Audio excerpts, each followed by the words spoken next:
Subscribe the channel and press the bell icon to never miss a video. अल्हम्दुलिल्लाह अल्हम्दुलिल्लाहिल्लज़ी हम्दन कसीरन कमा अमर व अशहदु अल्ला इलाहा इल्लल्लाह वहदहु ला शरीका लह व अशहदु अन्ना सय्यदना व नबिय्यना मौलाना मुहम्मदन अब्दुहु व रसूलुहु। बरदरान किराम, रमज़ान के जुमों में खुतबे का एक मौजू पहले से चला आ रहा था। ज़कात पर मुख्तलिफ मसाइल और गौर व फिक्र की बातें थी। फिर अभी अब आगे रमज़ान का एक बहुत अहम हिस्सा शुरू होने जा रहा है, जहाँ आखिरी अशरा इतवार की रात से शुरू हो जाएगा और इसके साथ ही फिर अब एक और बहुत अहम मौजू सामने आ गया, जिस पर बहुत ज़रूरी है कि कुछ गुफ्तगू की जाए और कुछ बातें आप तक पहुँचें। रोज़ाना आप पढ़ते हैं अपनी नमाज में मालिकी यौमिद्दीन, वो बदले के दिन का मालिक है, यौम जज़ा का मालिक है, फैसले के दिन का मालिक है अल्लाह। दुनिया में यहाँ जो कोशिशें की होंगी, जैसे अमल किए होंगे, उसका फैसला सामने आ जाएगा। और मालिक है का वो मालिक है का मतलब ये कि उस फैसले में फिर किसी और को दखल देने की गुंजाइश नहीं होगी। उसके कानून के मुताबिक वो फैसला बिल्कुल हक के साथ आएगा। यहाँ लोग ये समझते हैं कि वो यौमुद्दीन इस दुनिया की जिंदगी के बाद ही आएगा, सिर्फ वो आखिरी यौमुद्दीन होगा, आखिरी फैसले का दिन जो यकीनन आएगा। लेकिन यहाँ दुनिया में आपके लिए जज़ा के दिन और बदले के दिन और यौमुद्दीन आते रहते हैं लगातार, फैसले के दिन, जिनमें से एक फैसले का दिन आपका कल गुजरा। जैसी आपकी एफर्ट्स हैं, जैसी आपकी कोशिशें हैं, वैसा नतीजा आपके सामने आ गया। जिसकी जैसी कोशिशें थी उनको वो नतीजा मिल गया। ये भी यौमुद्दीन था, ये फैसले का दिन था और दुनिया में लगातार आते रहते हैं। अब इसके बाद ये होगा कि जीतने वाली और हारने वाली पार्टियों की मीटिंगें होंगी, असेसमेंट की, जायजे की। जीतने वाली पार्टी की मीटिंग होगी कि कहां कहां जीत में कमी कितनी रह गई, कसर थोड़ी सी और क्या रह गई कि और बढ़ जाए। ये उनकी आखिरी मीटिंग नहीं होगी। ये तो पॉलिटिकल विंग था, सियासी विंग जिसकी मीटिंग होगी। इससे ऊपर फिर एक और सियासी विंग से ऊपर एक और थिंक टैंक है। सियासी विंग उनके अंडर में चलता है,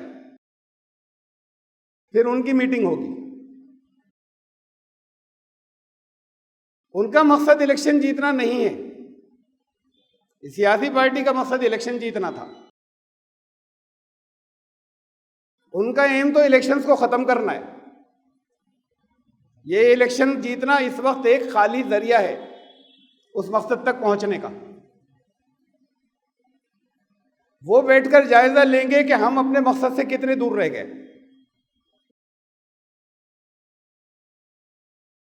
उन्होंने अपना एक टारगेट फिक्स किया हुआ है। पहले वो टारगेट था 2021, फिर आगे बढ़ा दिया उन्होंने। आप लोगों को तो पता भी नहीं चलता, उनके अहम लोगों के जरिए ऐलान थे इसके। फिर इस टारगेट को उन्होंने आगे बढ़ा दिया। अब वो टारगेट है इनका 2025 का एंड या 2026 का शुरू। अपना जो कुछ जो उनका मकसद है वहां तक उनको पूरा करना है। ये इलेक्शन उस मकसद तक पहुंचने का जरिया है, ये इलेक्शन जीतना। उसके बाद वो इस मीटिंग में ये तय करेंगे इन नताइज और रिजल्ट्स को सामने रखकर हमारी प्रोग्रेस ठीक है या नहीं है कि हम अपने मकसद तक पहुंच रहे हैं या नहीं। वहां जहां आज आगे जाके इलेक्शंस खत्म हो जाएंगे, फिर एक निज़ाम होगा उनका, वो इलेक्शन का निज़ाम नहीं होगा। उस निज़ाम में आपके लिए कोई जगह नहीं,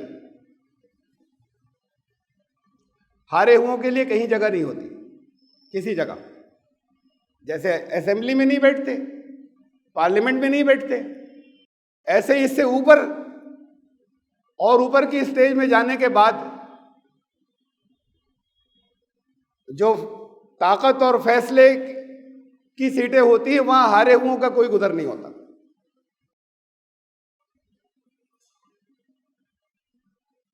मीटिंगें उनकी भी होंगी जो लूजिंग पार्टीज हैं, हारने वाली पार्टियां।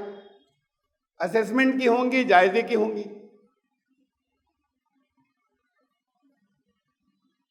वो भी ये तय करेंगे, ये जायजा लेंगे कि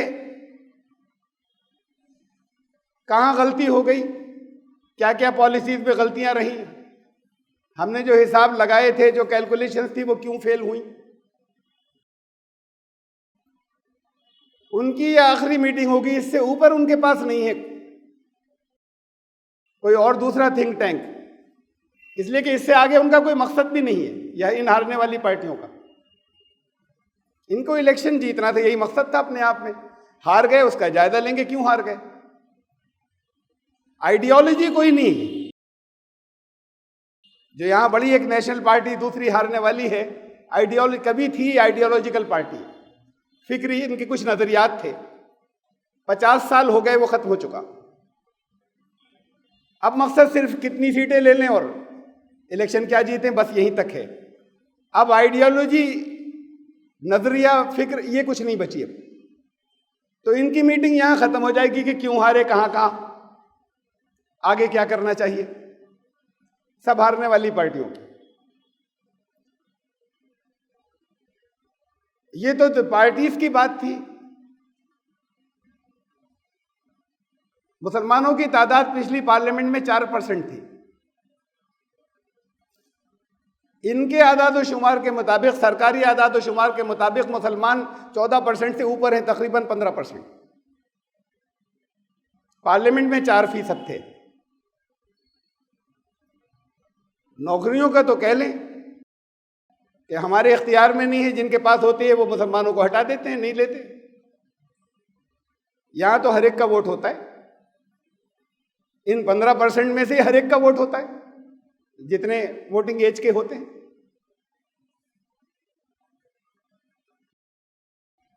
ये 4% पे क्यों सिमटे। अब अगला जो अभी इस इलेक्शन का नेट रिजल्ट नहीं आया, हो सकता है 1-8% इधर उधर हो, उससे लगभग वैसे ही रहे शायद। अच्छा, अगर ज्यादा भी होते तो क्या कर लेते, 15% होते। इसलिए कि उससे ऊपर कोई मकसद नहीं है। फिर यहां का इलेक्शन जीत लेना कोई मकसद था अपने आप में, इससे ऊपर कोई मकसद नहीं है। अगर 4% नहीं होते, 15 होते तो भी क्या करते। मकसद हमें दिया था दीन ने। और ये जो यौमुद्दीन आते हैं, यहां जो फैसले निकलते हैं, इससे ये नहीं देखना था कि हमारी कितनी सीटें आई, लेकिन ये रिजल्ट ये बताते हैं। और बताने का, को असेस करने का, उसको जायजा लेने का, तजजिया करने का, विश्लेषण करने के स्किल्स दिए हैं कुरान ने। वहां रखकर इसे देखें, इन रिजल्ट्स को। तो कुरान कहता है कि वांतुमुल आलौना इन कुंतुम मोमिनीन, अगर तुम ईमान लाने वाले हो तो सबसे ऊपर तुम होगे। तादाद से कोई फर्क नहीं पड़ता कि 15% है, कम है। ये तो जहां 90% है, वहां भी सबसे ऊपर नहीं है। वहां पर उनके ऊपर दूसरे हैं, उन्हें जैसे चाह रहे हैं इस्तेमाल कर रहे हैं। एक हुकूमत सुन्नी लीडरशिप का दावा करती है, एक शिया लीडरशिप का, वो मुख्तलिफ जगहों पे खूब लड़ रही है और हथियार उनसे खरीद रहे हैं ऊपर वालों से, और वो लड़ा रहे हैं। तो वहां तो उनका अपना कंट्रोल नहीं है, उनकी बताई हुई कीमत पर हथियार खरीदते हैं, उन्हीं की तय की हुई कीमत पर अपना तेल बेचते हैं। वो भी वही तय करते हैं कि ना ये इतने का बेचोगे तुम हमें, हथियार हमारे इतने के खरीदोगे।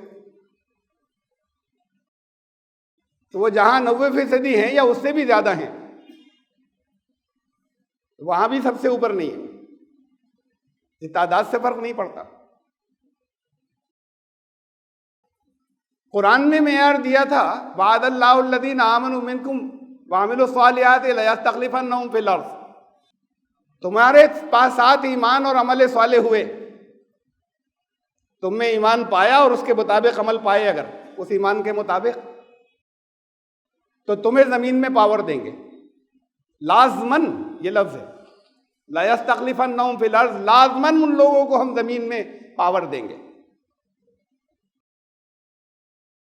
अब सबका दावा है हम ईमान वाले हैं। दुनिया के अंदर 1.5 अरब का दावा है हम ईमान वाले हैं। ना पावर है कहीं पर, ना सबसे ऊपर है कहीं। कुरान में यार ये दे रहा है, रहे अपनी खुशफहमी में कि हम ईमान वाले हैं सब, हम कलमा पढ़ते हैं, हम ला इलाहा इल्लल्लाह, हम नमाज़ें भी, उसमें सब ना पढ़ें लेकिन बहुत से लोग नमाज़ें भी पढ़ते हैं, रोज़े भी पाबंदी से रखते हैं। ईमान वालों के बारे में कुरान ने कहा, क़ालतिल आराबु आमन्ना, बाज़ ईमान वाले, उस दौर के अंदर इतने नहीं थे, ये थोड़े से थे वो जिनके बारे में ये कहा है कि वो जो हाशिए पर लोग हैं, ये लफ्ज़ यहाँ बोला जाता है ना हाशिए पर, वो दूर इल्म के मरकज से बॉर्डर लाइन वाले लोग, वो ये दावा कर रहे हैं हम ईमान वाले हैं। कुल लम तुमिनु, इनसे कहो नहीं है ईमान तुम्हारे अंदर, तुम नहीं हो ईमान वाले। वो दावा कर रहे हैं हम हैं, नमाजें भी पढ़ते हैं। वलाकिन क़ूलू असलमना, इनसे कहो मुसलमान कह लो अपने आप को, ईमान वाले नहीं हो। वलम्मा यदखुलिल ईमानु फी क़ुलूबिकुम, ईमान तो तुम्हारे दिलों में अभी दाखिल भी नहीं हुआ है। पैमाने तो कुरान ने दिए, जब होगा तो एक रिजल्ट आएगा, एक नतीजा आएगा। इनफिरादी इंडिविजुअल जिम्मेदारियां थी, नमाज रोजा उसकी बहुत से लोग करते हैं पाबंदी, बहुत अच्छी बात है, करनी लाजिम है। एक ग्रुप की हैसियत से, उम्मत की हैसियत से, जमात की हैसियत से जिम्मेदारी नमाज पढ़ना नहीं थी, वो कुछ और थी। वो लोगों को याद भी नहीं है, उसकी फिक्र भी नहीं है, तो उम्मत बचेगी क्या? ये पावर एक को थोड़ी मिलेगी, उम्मत को मिलेगी। सबसे ऊपर ये उम्मत होगी, कोई एक थोड़ी होगा। उम्मत की जिम्मेदारी क्या थी ये याद भी नहीं है लोगों को, कि क्या जिम्मेदारी थी, करना क्या था। अब इसका तो सवाल ही नहीं कि बैठकर असेसमेंट हो और जायजा लें, ये तो इस जायजे के भी नहीं काबिल हैं। वो जो पार्टियां हैं ना, वो जो बैठकर हारी हुई, वो बस यहीं तक रुकेंगी कि हम क्यों हारे। ये इस काबिल भी नहीं है कि बैठकर ये जायजा ले लें इकट्ठे कि हम क्यों हारे। इनकी ये मीटिंग भी नहीं होगी कहीं, इनसे नीचे के दर्जे पे। उम्मत इस जगह आ गई, इनका भी कोई टारगेट था या नहीं था, उम्मत से भी कुछ कहा गया था या नहीं कहा गया था। पिछले दिनों एक जिहाद था जो चल रहा था चारों तरफ। ये अपने अपने कैंडिडेट्स के लिए दिन रात एक कर दिए थे इलेक्शन लड़ाने वालों ने। खाने की परवाह नहीं, कोई गर्मी की परवाह नहीं, किसी तरह की रेस्ट की, नींदों की कोई परवाह नहीं। इसी को तो जिहाद कहते हैं। ये इलेक्शन के रास्ते में या अपने कैंडिडेट या अपनी पार्टी के रास्ते में जिहाद चल रहा था पूरे मुल्क के अंदर।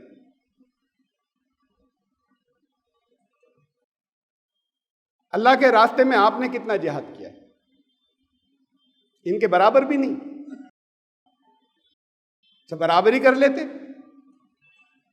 तो बराबर भी नहीं, थोड़ा सा कम या बिल्कुल नहीं। वजाहिदू फिल्लाहि हक़्क़ जिहादी, अल्लाह के जिहाद अल्लाह के मामले में वो करना था जो जैसा अल्लाह का हक है। कितना हक है अल्लाह का? इन कैंडिडेट्स के बराबर पार्टियों के, इनसे कुछ कम, थोड़ा और कम, या बेपनाह ज्यादा? तो जब वो इतना जिहाद कर लेते हैं, आप जिहाद नहीं करते? का हक का जिहाद, जैसा जिहाद, जैसा अल्लाह के रास्ते में जिहाद करने का हक है वैसा जिहाद करना। हुआ जो तबाकुम, तब हो तुम चुने हुए, तब ये कह सको कि उसने तुम्हें चुन लिया। अभी तो मंजिल भी नहीं मालूम, उम्मत को क्या करना था, नस्बुल ऐन क्या था, मकसद क्या था। तो असेसमेंट की मीटिंग क्या होंगी, जायजे की मीटिंग क्या होंगी? ना इस इलेक्शन के हाथ, इस इलेक्शन से भी कोई मतलब नहीं था मुसलमानों, लेकिन ये इलेक्शन इंडिकेटर है कि आप कहां हैं। वो जिनके नस्बुल ऐन में ये है कि आपको गुलाम बनाना है, 2 नंबर पर रखना है, वो कहां पहुंच रहे हैं, ये इंडिकेटर है एक दूसरे। और किसी की जब नस्बुल ऐन नहीं होता, जब मकसद नहीं होता, तो किसी की ये भी समझ में नहीं आता क्या करे। एक सिर्फ डिफीट का, हार का, शिकस्त का एहसास, बस क्या करें ये भी समझ में नहीं आता। करने के लिए अभी है, कुछ वक्त बाकी है, उनका टारगेट हमें मालूम है ना। और आपको मालूम है कि आपको भी यही टारगेट दिया था कुरान और हदीस ने 1500 साल, वो 2026 पे पूरे हो रहे हैं, वो 1500 साल, वरना अल्लाह दूसरे हिस्से को लेकर आएगा और तुम्हारे लिए फिर हिंदुत्व की जिंदगी का अजाब ही भुगतना होगा, जिल्लत का अजाब। अजाब से लोग यही समझते ना कि एक दिन जमीन फटेगी, उसमें चले जाएंगे, कहीं सैलाब आएगा, सब मर जाएंगे दलदले में। बनी इस्राइल अजाब में थे, कुरान कहता है फिरौन के, फिरौन और आले फिरौन के, वो अजाब है गुलामी का और जिल्लत का। तो अब यहां तो अभी वक्त नहीं है मुझे और कुछ मौजूआत पे बात करनी है, लेकिन आप में अगर तड़प हो तो मालूम कीजिए कि उम्मत की हैसियत से आपकी जिम्मेदारी क्या थी। जिनकी समझ में आ जाए वो बैठे कि क्या कुछ कर सकते हैं अभी, या अब हाथ से निकल गया, बहुत देर हो गई, हम शायद कर सकते हैं, लेकिन एक जायजे की मीटिंग तो आपकी होनी चाहिए ना, असेसमेंट की। मैं इस मौजू पर और नहीं कहूंगा ज्यादा कुछ, इसलिए कि और वक्त चाहिए, इस जुमे के खुतबे में पूरा भी नहीं होगा। लेकिन मालूम तो होना चाहिए ना, ये खाली सिर्फ एक हारे हुए का एहसास, बस कुछ और नहीं कर सकते। हमारा कोई मकसद नहीं था, हमारे लिए कुछ अहम भी नहीं थी बाबरी मस्जिद, लेकिन एक वक्त वो था जब शंकराचार्य और मौलाना अली मियां की बैठकर बातचीत हुई,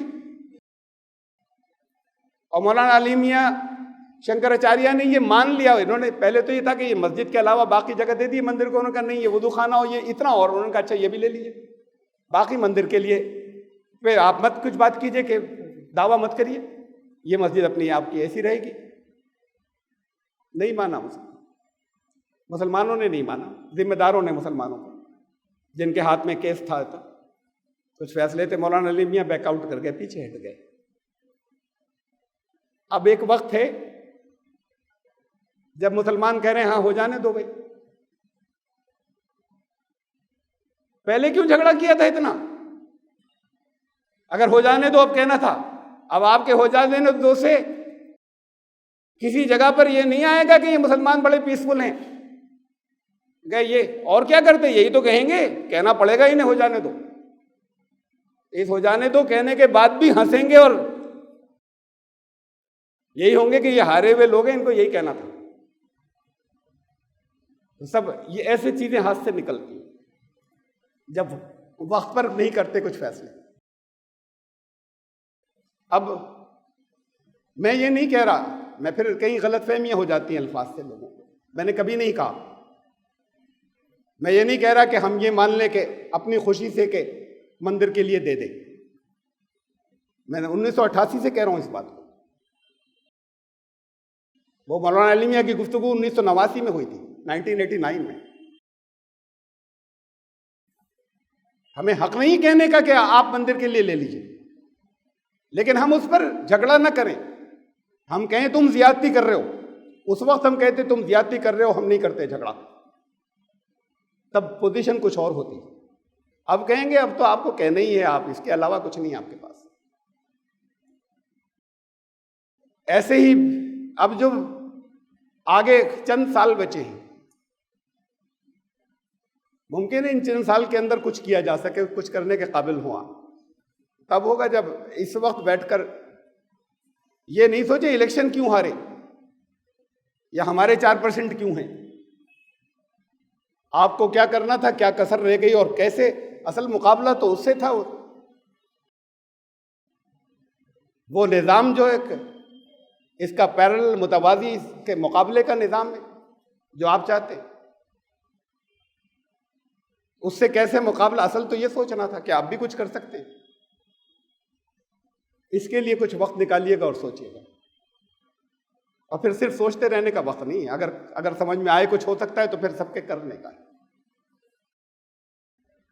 वरना तारीख माफ नहीं करेगी, वो तो एक अलग बात है। एक यौमुद्दीन और आएगा जो आखिरी आएगा, फैसले का दिन। उस फैसले के दिन भी माफ नहीं किया जाएगा। पिछले हफ्ते से मुत्तसिल लगातार कंटिन्यूअस जो मौजू चला आ रहा था, उसमें मुझे बस आज एक बात कहनी थी। बहुत सी बातें ज़कात के सिलसिले में कह चुका। ज़कात के 8 हेड हैं, 8 मदें हैं। उसमें से 4 मदों के साथ कुरान ने लफ्ज़ इस्तेमाल किया लाम ज़ेर ली, इन्नमा सदक़ातु लिल फ़ुक़राए वल मसाकीन वल आमिलीन अलैहा वल मुअल्लफ़ति क़ुलूबुहुम। ये तुम्हारे ये जो कंपल्सरी, इसलिए कि आगे कहा फ़रीज़तम मिन अल्लाह, ये वो सदका है जो फ़र्ज़ है। मैंने आपको बताया था कि ज़कात भी सदका है, लेकिन वो सदका है जो फ़र्ज़ है, उसका जो फ़र्ज़ हिस्सा है वो ज़कात है। इसके 8 हेड बना दिए कुरान में कि जहां खर्च करना है ज़रूरतमंदों को। फ़कीर जो हमारे उर्दू में जिसे फ़कीर कहते हैं, अरबी में फ़कीर उसे नहीं कहते, फ़ुक़रा यानी जो ज़रूरतमंद है। मसाकिन वो जिनकी ज़िंदगी बिल्कुल जाम हो गई है, ठहराव पैदा हो गया, हिलती नहीं कहीं।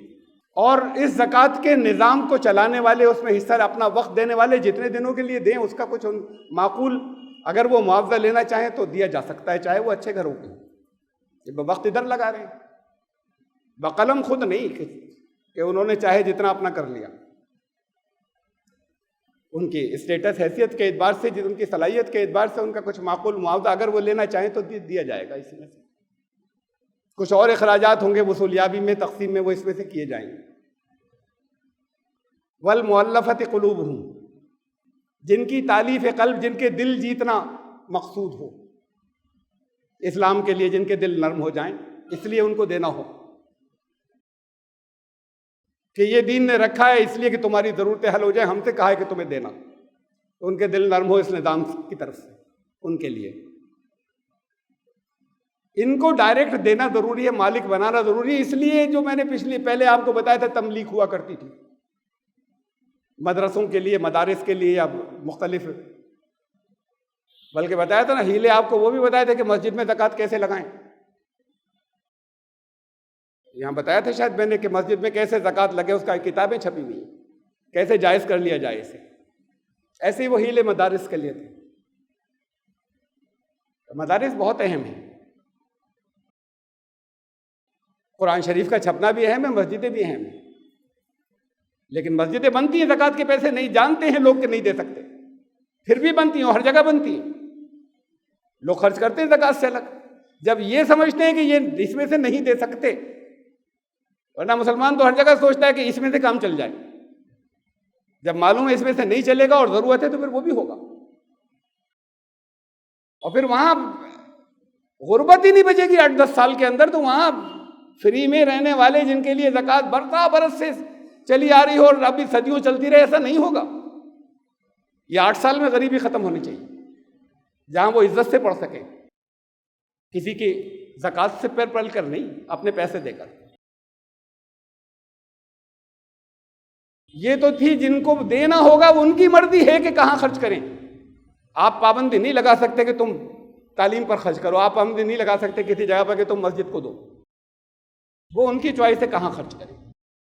आप ये भी पाबंदी नहीं लगा सकते अपना इलाज कराओ, तो यहां वहां उनको मार, उनकी मर्जी हो, अपनी खुशी से मजबूर होकर नहीं, वो कहें कि ज़कात से हमारा इलाज करा दिए, आप पाबंद नहीं करेंगे। ये 4 मद है जहां मालिक बनाना जरूरी है। अगले 4 मद के अंदर फी लफ्ज के साथ में व फिर रिकाब वल गारिमीन व फी सबीलिल्लाह व इब्न सबील, गर्दनें छुड़ाने में, वो जो स्वामी अग्निवेश करते फिर रहे हैं, मुसलमानों को नहीं फिक्र है। आज के दौर की गुलामियां हैं तो मुख्तलिफ अंदाज में, कर्ज अदा करने में, वफ़ी सबीलिल्लाह, अल्लाह के रास्ते में, और मुसाफिर वब्न सबील, इन मदों में। मसलन मुसाफिर के लिए ज़रूरी नहीं किसी मुसाफिर को मुसाफिर खाना बनवाया, उसमें सैलरी है, स्टाफ है, खराजात हैं, वो ये उस मद में गए, इसमें किसी एक को मालिक बनाना जरूरी है। किसी मुसाफिर की अलग से मदद की वो भी ठीक है, आजकल तो ज़रूरत नहीं के बराबर बची है, सिवाय उसके जो फ्रॉड हैं वो कहते हैं कि जेब कट गई थी, थे टिकट भी गए हमारे। अच्छा भाई, कोई फ़ोन नंबर बता दो, उनका मोबाइल भी गया। किसी जगह कोई एक आध तो फ़ोन याद होगा, एक भी याद नहीं है। वरना आजकल के दौर में तो कोई अगर कहीं फंस जाए तो कार्ड होते हैं, कार्ड नहीं होता तो फ़ोन होता है, जानने वाले होते हैं, मदद हर जगह से हो सकती है। बहुत रेयर बात है कि दूसरों को करना पड़ जाए। लेकिन मुसाफिर खाने की तामीर है, दूसरी और बहुत सी ज़रूरती की चीज़ें वो उसमें हो सकती हैं। इन मदों में जाएगा। इस मद में एक है जो मैनिपुलेट करने की है, फी सबीलिल्लाह, अल्लाह के रास्ते में। ये अगर अल्लाह के रास्ते में, हर नेक काम को अल्लाह के रास्ते में कह सकते हैं ना। मस्जिद फी सबीलिल्लाह ही तो होती है, मदरसे भी फी सबीलिल्लाह है, दूसरे और बहुत से जो इन 8 मदों में नहीं आए ज़रूरत के दीन के काम, वो भी फी सबीलिल्लाह है। तो फिर ये 8 मदे गिनाने की क्या ज़रूरत है? 8 में से एक फी सबीलिल्लाह रखने की क्या ज़रूरत है? खाली फी सबीलिल्लाह हो जाता, जो नेक काम होता वहाँ खर्च करते, जो अल्लाह के रास्ते का पसंद का, अल्लाह रसूल की पसंद के रास्ते का होता वहाँ खर्च करते, वो फी सबीलिल्लाह होता। ये 7 के साथ में एक लगाई है, इसका मतलब ये आम नहीं है, जनरल नहीं है, इसका कुछ ये यहाँ पर तखसीस है, यहाँ पर्टिकुलराइजेशन है, यहाँ पर ये लिमिटेड है इसके मीनिंग। और जितने हमारे आज तक सब बगैर इस्तिस्ना एक्सेप्शन के कदीम मुफस्सिरीन से यहाँ तक चले आ रहे थे, उन सब ने इसकी तशरीह की है कि इसका मतलब है जिहाद फी सबीलिल्लाह। ये हर नेक काम उसमें नहीं आएगा इस आयत के अंदर, फी सबीलिल्लाह के मतलब के अंदर। अब इसे भी मैनिपुलेट कर लिया जाता है और खूब मैनिपुलेशन इसका होता है। तो ये ज़कात की मदे के ज़कात कहाँ अदा करें, मैं बहुत कुछ ज़कात के बारे में पहले बता चुका हूँ, और चूँकि एक और मौजूद बहुत अहम है, चंद बातें उस पर भी करनी है, तो आज इस पर बस इतना कि किन को दी जाए, कैसे दी जाए, किन को नहीं दी जाए, बहुत सी चीज़ें पहले मैं रख चुका हूँ। और फिर अब जो आखिरी हिस्सा आ रहा है रमज़ान शरीफ का, इस आखिरी अशरे की 5 ताक़रातें। कुरान ने कहा कि इन्ना अंज़लनाहु फ़ी लैलतिल क़द्र, हमने इस कुरान को लैलतुल क़द्र में नाज़िल किया। यहाँ तफसील नहीं बता रहा, लेकिन एक बाज़ जगह सवाल आते हैं, इसलिए बग़ैर तफसील के जवाब बता रहा हूँ आपको, बग़ैर सबूतों के। 5 आयतें नाज़िल हुई ग़ार हिरा में। कुरान क्या कह रहा है? हमने लैलतुल क़द्र में नाज़िल किया। पूरा कुरान या 5 आयतें? इससे तो ये मालूम होता है पूरा कुरान आयत से। ज़मीन पर अल्लाह के बेस स्टेशन, आसमान दुनिया में, इस ज़मीन से अलग पहले निज़ाम में अल्लाह के बेस स्टेशन से फैसले वहाँ आते हैं, वहाँ से ज़मीन पर उन ज़रूरत के मुताबिक उतरते रहते और नाफिज होते रहते। तो कुरान बेस स्टेशन पर आया, पूरा कुरान उस रात में, जिस रात को अल्लाह ने फरमाया कदर की रात, और उसमें से 5 आयतें उसी रात में ग़ार हिरा में नाज़िल हुई। मोहम्मद रसूलुल्लाह सल्लल्लाहु अलैहि वसल्लम पे दोनों बातें दुरुस्त हैं। ये कदर की रात, कदर से लफ्ज़ तकदीर बना है, कौमों की, इंसानों की तकदीर बनाने के लिए जो कलाम आया था, ये उसके नुज़ूल की रात। तो इसलिए कहा, और इंसानों की जाती तकदीर भी, कद्र, इसलिए कहा कि एक साथ में बहुत अहम बात जगह होती है जहां पर ये अंदाज़े बयान कुरान ने इस्तेमाल किया, वमा अदरा का मा लैलतुल, तो कुछ समझे भी क्या है लैलतुल क़द्र। लैलतुल क़द्र खैरुम मिन अल्फ़ि शहर, ये 84 साल 4 महीने से ज़्यादा अफजल है, 1000 महीने से, दिन रात दोनों मिलाकर। किसी की अगर इतनी उम्र हो तो बच्चा भी तो है, बचपन भी तो गुजरा उसके अंदर, उसमें कुछ 1/3 या 1/4 सोना भी तो गुजरा, खाना पीना दूसरी चीजें भी गुजरी, कुछ और जरूरियात के काम भी गुजरे। अगर ये सारा का सारा हिस्सा सिर्फ अल्लाह से ताल्लुक में लगा दिया जाता, इसमें तो कुछ भी नहीं होता, सोना, जरूरतें और बचपन, तब भी ये एक रात ऊपर थी, खाली रात, उसके रात और दिन 84 साल 4 महीने के रात और दिन मिलाकर इस एक रात, इसलिए कि इसमें कुरान नाज़िल हो, ये रात उनसे ऊपर है। तो फिर ये रात सोकर मत गंवाइएगा अपने अपने, इसका कोई कहीं पर सबूत दलील नहीं है कि इकट्ठा होकर इबादत की जाए, लेकिन ये उसूल भी समझ लीजिएगा कि दीन ये कहता है कि जिस चीज से रोका गया वो मना है, बाकी जिसे नहीं रोका गया वो सब आप कर सकते हैं। ये नहीं कहा जो कुछ किया गया था उसके अलावा सब मना है। दीन बड़ा तंग सख्त हो जाता है, बाद लोग ऐसे ही समझते हैं, करते हैं। अकेले अपनी रात कितना कुरान पढ़ेंगे, कितनी नमाजें पढ़ डालेंगे, थोड़ी देर में यकसानियत, मोनोटोनस से नींद आने लगती है, थक जाता है। अच्छा, एक रात को कितनी रातों को लगातार कुरान पढ़ते रहेंगे या फिर नमाजें ही पढ़ते चले जाएंगे? तो फिर अगर इकट्ठे कहीं पर हो तो एक दूसरे से सपोर्ट मिल जाती है, फिर जागना आसान हो जाता है। इसलिए ये, वरना तन्हाई भी जो लोग अपना कर सके बहुत अच्छा है, करें। और इज्तिमाई तौर पे जहां लोग इकट्ठे होते हैं वहां इस मकसद से सिर्फ इज्तिमाई तौर पर इकट्ठे होते हैं कि एक दूसरे से सपोर्ट मिलकर जाग सके, और उसको जो उस रात के मकसद है उस मकसद को पूरा करने के लिए जिस वक्त अल्लाह के पास से कद्र या तकदीर ये बेस स्टेशन से यहाँ नाजिल हो रही है इस एक साल के लिए, वो तो आता तो 1000 साल का है। अब उस 1000 साल में से 1 साल का डिस्ट्रीब्यूशन होता है, तो उस वक्त मौजूद हुआ, उस वक्त अपने बिस्तर पर न हो। ये 5 रातें इतनी भारी पड़ जाएंगी कि ये कैसे गुजारें, हम कैसे करें, पड़ जाती हैं, अक्सरियत पे भारी है। तो अगर नसीबों वाले हैं वो जो इस 5 रातों को देख लें। फिर एक गलतफहमी में हरगिज मत पड़िएगा, मशहूर कर दिया गया है हमारे यहाँ 27वीं रात है, बहुत बड़ा धोखा है। कभी कहीं किसी जगह मत सुन के यकीन कीजिएगा इसे। रसूलुल्लाह सल्लल्लाहु अलैहि वसल्लम ने कहा कि वो 5 रात, मुझे वो रात दिखाई गई, बताई गई, वो एक रात, और फिर अल्लाह ने भुला दी मुझे।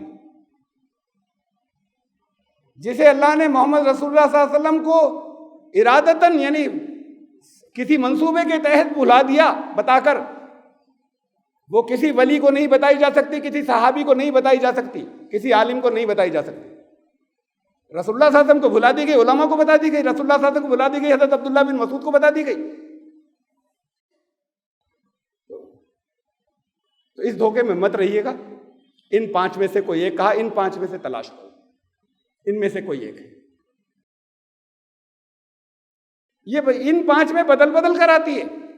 सही हदीसें हैं जिनसे किसी से सबूत इस बात के मिलते हैं कि 21वीं थी, सही हदीस है जिससे सबूत ये मिलता है कि 23वीं थी, और सही हदीस है जिससे सबूत मिलता है कि 27वीं थी, उस साल थी, जिस पर उन्होंने अब्दुल्लाह बिन मसूद ने कसम खाकर कह दिया था, और सबने इसे बता दिया कि उन्होंने, सहाबी ने कसम खाई थी, तो जो रसूलुल्लाह को नहीं मालूम थी हमें भी पता चल गई। अब उस साल थी, कुछ निशानियां उन्होंने देखी थी जो बता दी थी रसूलुल्लाह सल्लल्लाहु अलैहि वसल्लम ने, तो उन्होंने कहा थी, ये नहीं कहा ये होती है।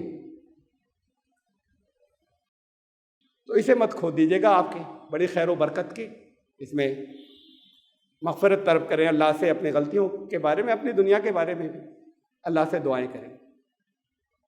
और इम्तिहान मत लीजिएगा अल्लाह का। मेरे पास आया एक फ़ोन परसों, वो बहुत बेचैन थे, बहुत तड़प के साथ में कहने लगे मैंने ये पढ़ा, मैंने बड़ा ट्राई कर लिया कि 700 गुना मिलता है, तुम एक खर्च करो तो 700 बालें हो जाती हैं। अब मैंने तो सब करके देख लिया, कुछ भी 700 गुना नहीं हो रहा, कैसे होगा बताइए मुझे। वो उससे कम पर भी राजी नहीं थे कि 700 होना चाहिए, जब कुरान कह रहा है तो 700 गुना मुझे मिलना चाहिए जब मैं कुछ कर रहा हूँ। तो अल्लाह का इम्तिहान मत लीजिएगा,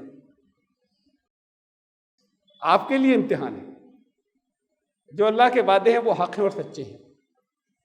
बाज़ जगह आपसे मतलब समझने में गलती हुई कुछ, और बाज़ जगह भी कुछ वक्त है। रसूलुल्लाह सल्लल्लाहु अलैहि वसल्लम को ख्वाब दिखाया, रसूल से सच्चा किसका ख्वाब?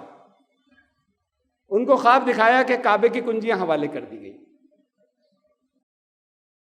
चले साहबा बहुत से उम्रा करके आएंगे, फिर रोक दिया कि रुके जाके मदीने से कुछ, मक्के से कुछ पहले 6 किलोमीटर पे, फिर अल्लाह ही के पास से पैगाम आया, वही आई कि वापस जाओ। साहबा बड़े इरिटेटेड हो गए, बड़े दिमाग माऊफ हो गए उनके। रसूलुल्लाह सल्लल्लाहु अलैहि वसल्लम का ख्वाब था, सच्चा था, बताया कुरान ने, लक़द सदक़ल्लाहु रसूलहु रुया बिल हक़, सच्चा था ख्वाब बिल्कुल जो रसूल को दिखाया था। हो गए तुम दाखिल यहां, अभी के लिए नहीं था, कुछ वक्त था इसमें, वापस जाओ। वजह भी बताई क्यों वापस जाओ, लेकिन वापस जाओ, अभी के लिए नहीं था। तो ये उनके समझ में आया था रसूलुल्लाह सल्लल्लाहु अलैहि वसल्लम के अभी के लिए हो, फिर अल्लाह ने वहां, इसमें बड़ी हिकमत मसलहत थी इस सारे वाक़े के अंदर कि इतनी देर उन पर वाज़ेह नहीं किया कि अभी के लिए नहीं था, फिर वाज़ेह किया ताकि वहां से लौटें। उस बीच में क्या क्या हुआ, बहुत सी हिकमतें, बहुत बड़े मसाइल मालूम होते हैं हमें, इसलिए किया गया ये। लेकिन फिर वाज़ेह कर दिया गया कि अभी के लिए नहीं था, वापस जाओ, हो गए दाखिल तुम, ख्वाब सच्चा था। तो अब आपने जो कुछ आपसे वादा किया गया कि ये तो मैंने कर दिया, ये मिलता क्यों नहीं? अच्छा दुगना ही मिल जाए, कुरान कहता है कि दुगना कर देंगे, तो ये दुगना भी नहीं हो रहा। तो इम्तिहान मत लीजिएगा अल्लाह का, इम्तिहान आपका है। आप सरेंडर करने की नीयत से कर रहे हैं, आप सरे तस्लीम खम करने की नीयत से कर रहे हैं, ये तो उसका वादा है, जो कुछ वो करेगा कब है आपके लिए वो करेगा। तो अपनी दुनिया भी मांगी, ये मत सोचिएगा कि पिछले साल भी मांगा था अभी तक क्यों नहीं हुआ।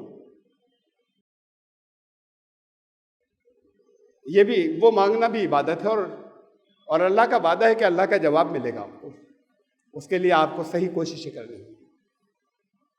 अल्लाह ताला आपके रोज़ों को कबूल फरमाए, आपकी इबादतों को कबूल फरमाए, आपको उन 5 रातों में अल्लाह के सामने हाथ फैलाने की तौफीक अता फरमाए, उसको याद करने की।